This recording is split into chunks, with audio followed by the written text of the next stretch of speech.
আসসালামু আলাইকুম রহমতুল্লাহি ওয়া বারাকাতুহু। দেশ বিদেশ থেকে যারা দেখছেন সকলকে মোবারকবাদ জানাচ্ছি। আমরা প্রতিনিয়ত নবীজির শান নিয়ে আলোচনা করে থাকি, আজকেও সেই সম্পর্কে আলোচনা করছি। আপনাদের আশা করি ভালো লাগবে। আমাদের বিগত দিনে অনেক এপিসোড আছে, আপনারা সেগুলো দেখে আসবেন নবীজির শান নিয়ে।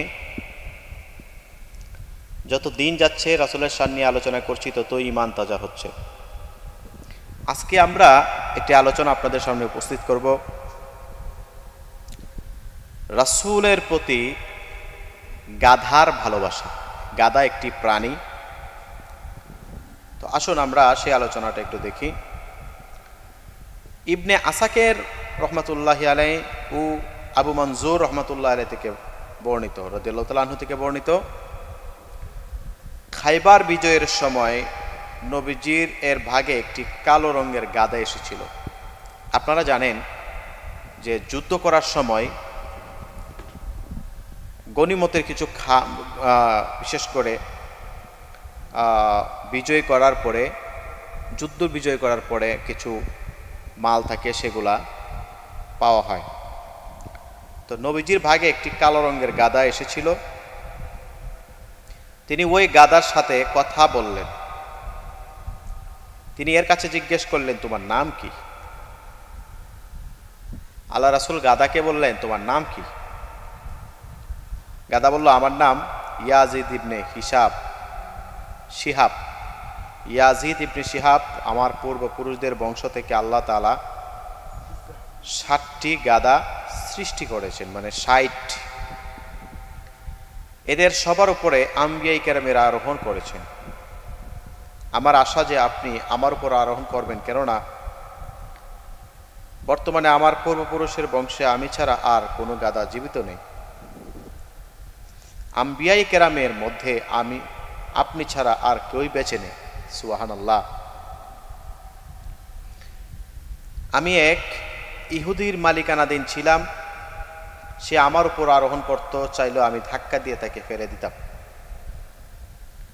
সে আমার পিঠে ও পেটে হাত দিয়ে মারত, অর্থাৎ রাসূল সাল্লাল্লাহু আলাইহি সাল্লাম তার পিঠে বসাবে বলে ওই ইহুদিকে বসতে দেয়নি।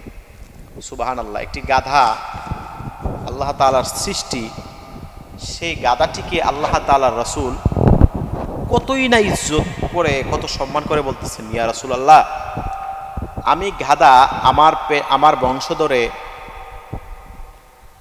প্রায় 60টি গাধা এসেছিল। সকলেই এক একজন করে এই গাধাগুলো আমাদের বংশধরের মধ্যে প্রায় সবাই নবীগণের সাওয়ারি হয়েছে, কিন্তু আমার সাওয়ারির মধ্যে আপনি তো শেষ নবী, আর আমিও আমার বংশের গাধার শেষ গাধা। রাসূল খুশি হয়ে তার নাম রাখলেন ইয়াফুর।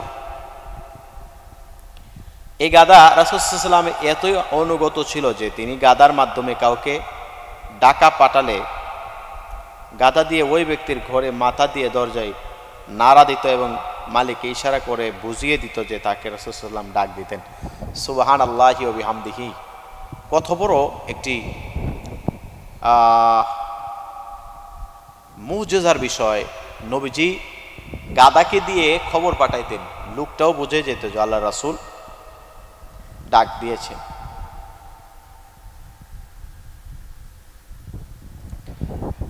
নবী করিম সাল্লাল্লাহু আলাইহি সাল্লাম ইন্তেকাল করলে এই ইয়াফুর আল হাশিম ইবনে নাহিয়ান এর কূপে গিয়ে রাসূল সাল্লাল্লাহু আলাইহি সাল্লামের উফাতের বিরহে ও দুঃখে কূপে পড়ে আত্মহত্যা করেছিল।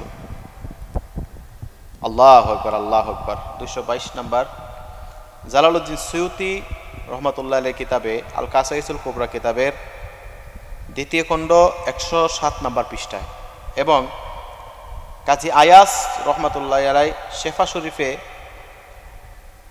আরবি মাকতাবাতুস সাফা কায়রো মিশরের 1ম খণ্ড 206 নম্বর পৃষ্ঠায় এই ঘটনা এসেছে। গাধা রাসূলের দুনিয়া থেকে বিদায় হওয়ার কারণে গাধা নিজে আত্মহত্যা করেছে। ঘটনাটা কতটুকুন মুজিজাপূর্ণ আপনি বুঝতে পেরেছেন? একটি গাধা রাসূল দুনিয়া থেকে বিদায় হওয়ার কারণে আবুল হাসিয়াম ইবনে নাহিয়ানের কূপে গিয়ে রাসূলের বিরহে আত্মহত্যা করেছে। রাসূলকে গাদা চিনল, মাছে চিনল, গাছে চিনল, সকল জীবজন্তু চিনল, আমরা মানুষ হয়ে নবী চিনলাম না? আল্লাহর হাবিব তিনি কেমন নবী, যে নবীজির শান আল্লাহ আকাশচুম্বী করেছেন, আকাশচুম্বী শান আল্লাহ তাআলা করেছেন। সম্মানিত ভিউয়ার্স, আমরা আজকের এই আলোচনা থেকে গাদা সম্পর্কে আলোচনা শুনলাম। আল্লাহ তাআলা আমাদের সকলকে নবীজির শান বোঝার মতো, আমল করার মতো তৌফিক দান করুন। আপনি যদি আমাদের এই চ্যানেলে নতুন হয়ে থাকেন তাহলে আমাদের চ্যানেলটি সাবস্ক্রাইব করবেন। বিগত দিনে অনেকগুলো আলোচনা আমরা করেছি, সেগুলো দেখার চেষ্টা করবেন। পাশাপাশি আমাদের সাপোর্ট করবেন যেন আমরা রাসূলের শান মান বেশি বেশি করে আলোচনা করতে পারি। আল্লাহ তাআলা সেই তৌফিক দান করুন। আসসালামু আলাইকুম ওয়া রাহমাতুল্লাহি ওয়া বারাকাতুহু। নাহিদ।